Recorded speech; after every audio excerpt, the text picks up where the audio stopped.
Dans cette vidéo, on va voir donc l'installation d'une caméra IP dans un réseau informatique. On va voir aussi comment on peut faire le visionnage et l'enregistrement de la caméra sur un PC.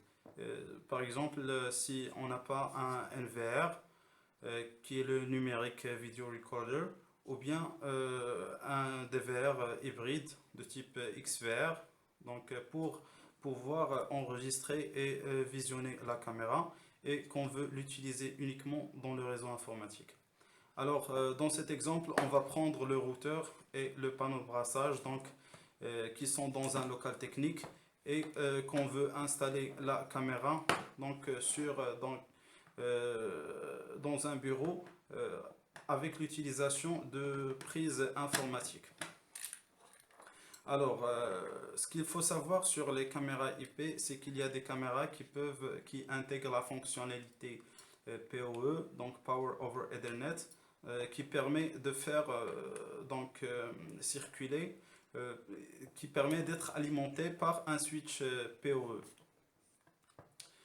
Pour cette caméra, elle n'intègre pas cette fonctionnalité, donc on va voir l'installation de base d'une caméra IP.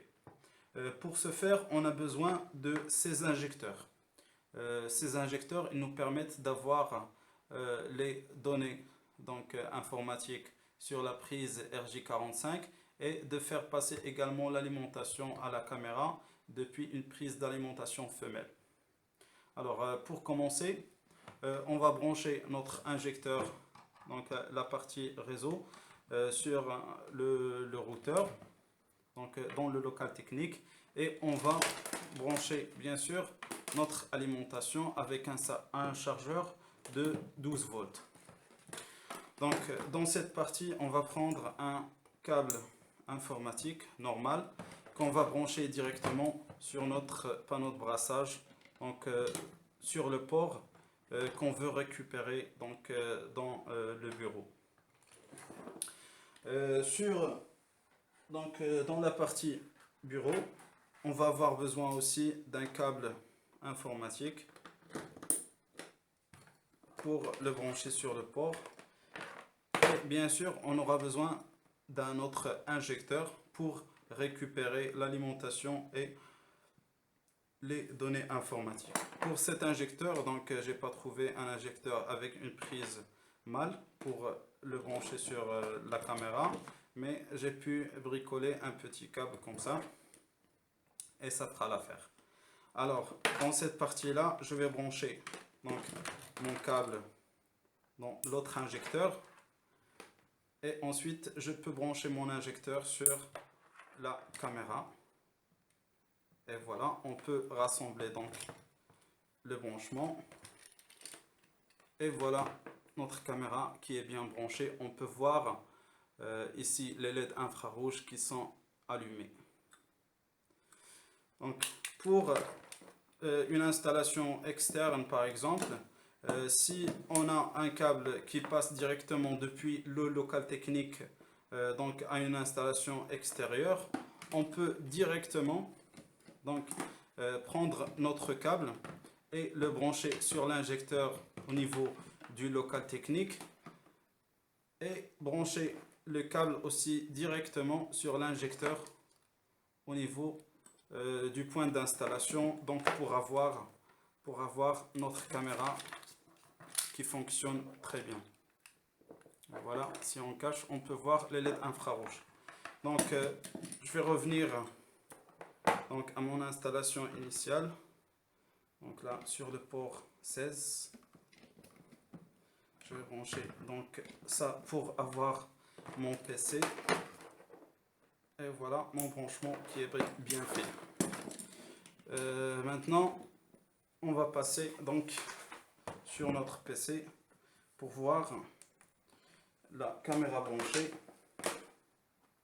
Je vais brancher aussi la prise informatique du PC et voilà, donc je peux récupérer ici ma caméra.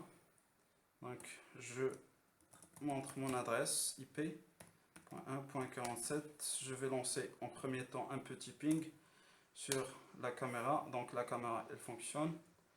Et voilà. Hop. 192.168.1.47. Et voilà ma caméra donc qui est bien branchée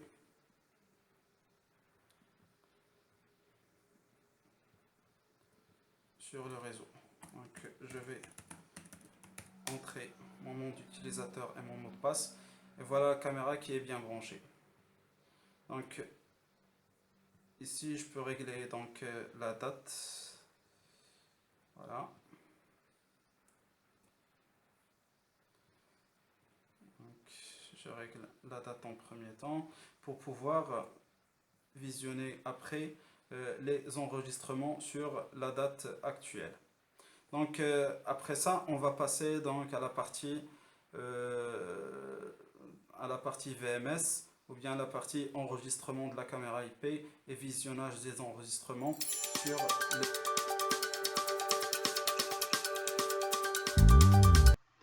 Alors pour la partie visionnage et enregistrement de la caméra IP sur PC, on a déjà configuré ici le temps de la caméra pour pouvoir visionner en temps réel et pour pouvoir avoir nos enregistrements en temps réel. La première chose qu'on va faire, donc, c'est qu'on va installer, donc, après installation du VMS serveur et du monitor client serveur, donc on va accéder à notre VMS qui est le Video Manager System et c'est lui qui est le serveur responsable de l'enregistrement de la caméra. Pour l'administrateur, pour le username et le mot de passe, c'est admin, c'est le mot de passe par défaut. Ici on a donc dans le Video Manager System, on a cette interface qui contient donc l'ajout de matériel de la caméra, la configuration du stockage vidéo et la gestion d'utilisateurs. Pour l'ajout de caméra, on a Scan for Hardware et on a Manually Specified Hardware to Add. Donc dans cette partie-là, on peut configurer le peer-to-peer pour pouvoir accéder à notre caméra depuis notre téléphone mobile. Pour ça, on va voir ultérieurement. Donc je vais retourner pour faire un scan. Ici, on peut ajouter notre caméra par adresse IP. Donc, on peut scanner donc, une plage d'adresse, ou bien on peut faire uniquement un scan pour tout le réseau informatique. Donc, je vais choisir le scan pour tout le réseau. Voilà. Ici, donc, on a automatiquement notre caméra qui est sélectionnée. Je vais entrer mon nom d'utilisateur et mot de passe et checker pour voir donc la disponibilité de la caméra. Donc la caméra elle est bien disponible. Je vais cliquer sur Next. Ici donc la caméra est bien ajoutée et on peut voir qu'on a un maximum de 256 canaux qui peuvent être ajoutés. Donc on a la possibilité d'avoir 256 caméras IP sur ce serveur. Et c'est là où il y a le point fort donc des caméras IP.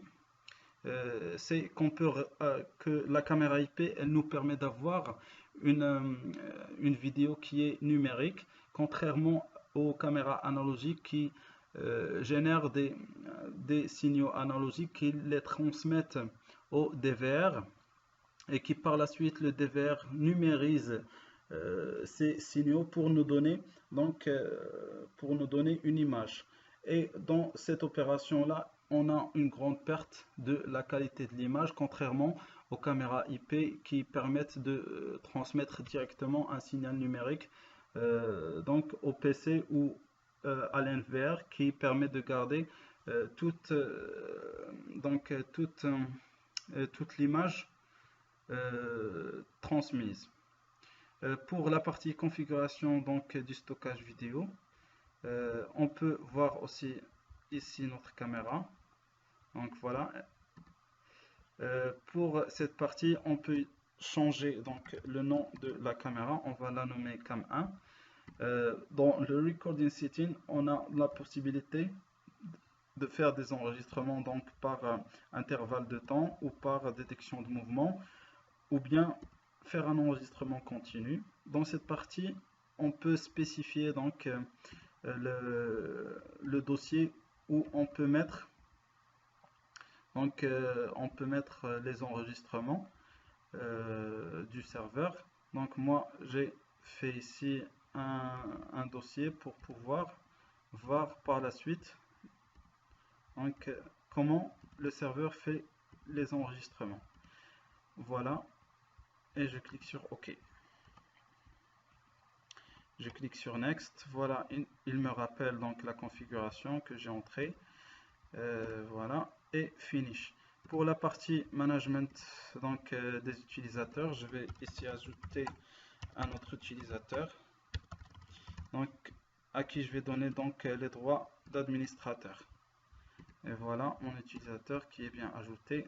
Donc ici, je vais voir donc les hardware devices. Voilà ma caméra que j'ai configurée. Pour le stockage, j'ai ma caméra avec ici Storage Usage Summary qui me donne donc les disques durs si on a plusieurs disques durs, donc l'espace disponible. Et ici on a les utilisateurs avec tous les droits qu'on peut donner et retirer à tous les utilisateurs. Et ici on a l'état du serveur, donc le serveur est en marche. Après ça, on va passer donc à la partie enregistrement donc et visionnage de la caméra IP. On va entrer le mot de passe donc de l'utilisateur qu'on a créé et on va se connecter. Donc dans l'interface du moniteur, on a l'onglet Live, donc on a l'onglet Playback pour pouvoir voir les enregistrements, et on a un onglet d'administration. Dans l'onglet d'administration, on peut avoir donc dans les options ici pour le stockage du monitor. Pour le stockage du monitor, on va lui donner aussi donc les liens des dossiers qu'on a créés. Ici, voilà, image pour pouvoir faire des captures d'écran si on veut. Ici, pour pouvoir exporter, donc pour pouvoir avoir les vidéos exportées, voilà. Et ici pour avoir les vidéos archivées, voilà. Et voilà.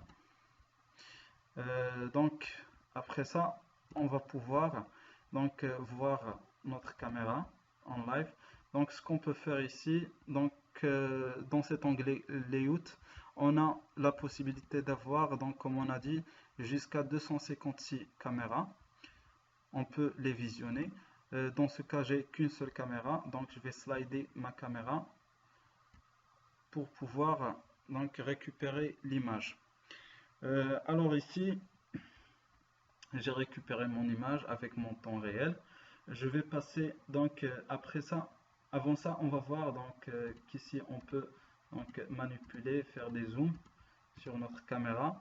Et dans cette partie, on a la PTZ qui concerne donc les caméras motorisées pour faire tourner nos caméras à gauche à droite si on a une caméra motorisée qui est branchée. Alors maintenant on va voir donc l'enregistrement. Pour l'enregistrement, on a toute cette zone qui est en rose, c'est la partie donc enregistrement, la partie qui est enregistrée. Pour la partie en gris, là on n'a pas d'enregistrement. Donc si on clique sur play, là on n'a pas d'enregistrement, donc no video data. Dès qu'il atteint donc la partie rose, on pourra récupérer la vidéo enregistrée. Donc c'est à partir de ce point que l'enregistrement a commencé, donc on aura un enregistrement continu. Pour récupérer par exemple une partie vidéo, donc on va directement sur cette horloge, on clique dessus et on choisit ici par exemple on va prendre 3h56 00 jusqu'à 3h57 00. Donc on clique sur Go To, après on clique sur Export. Voilà, là on peut nommer notre enregistrement 1. Par exemple, là on a directement le lien qu'on a entré tout à l'heure dans l'onglet administration et on clique sur export. Donc après ça, voilà, on va directement sur notre dossier pour pouvoir récupérer donc notre enregistrement. Donc ouvrir avec, et voilà, donc on a notre enregistrement de 1 minute. Voilà, donc depuis 3h56 jusqu'à 3h57. Et voilà.